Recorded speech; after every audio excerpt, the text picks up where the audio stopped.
საქართველოს ვიცე-პრემიერმა რეგიონული პოლიტიკის საკითხებში სახელმწიფო მინისტრმა თანამდებობა დატოვა. მამუკა მდინარაძემ აღნიშნული განცხადება დღეს გამართულ ბრიფინგზე გააკეთა.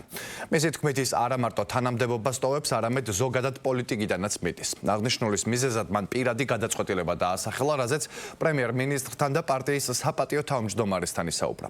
ჟურნალისტის კითხვაზე საპასუხოდ პოლიტიკაში დაბრუნების შესახებ მამუკა მდინარაძემ თქვა, რომ ამის შანსი მინიმალურია და მხოლოდ იმ შემთხვევაში მოხდება, თუ ის ქართული ოცნების გუნდს დასჭირდება და სხვა გამოსავალი არ იქნება.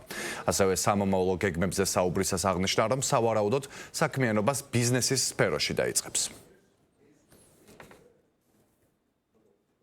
მე მივიღე გადაწყვეტილება, რომ დავტოვო თანამდებობა, პრინციპში პოლიტიკაც, ბევრი საუბარი რომ არ გავაგზავნო თემასთან დაკავშირებით.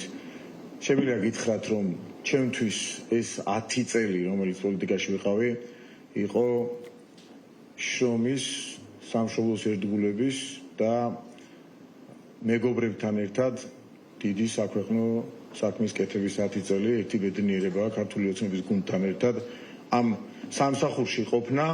მინდა ძალიან დიდი მადლობა გადაუხადო ქართული ოცნების თითოეულ ჯარისკაცს, თითოეულ წევრს, თითოეულ ლიდერს.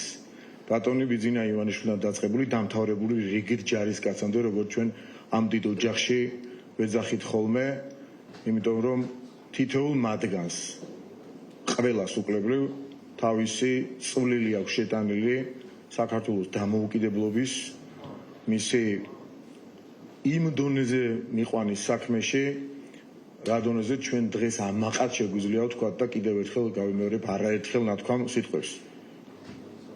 არასდროს საქართველოში არ იყო ესეთი სიტუაცია, რომ გადაწყვეტილებები მიიღებოდა აქ ქართველი ხალხის და ჩვენი სამშობლოს შესახებ და დღეს ეს სიტუაცია ნამდვილად გვაქვს. ამიტომ მე მადლიერი ვარ ყველა ამ გადაწყვეტილების, რომელიც ამ საერთო დიდი საქვეყნო მიზნისკენ რითაც მივდიოდით.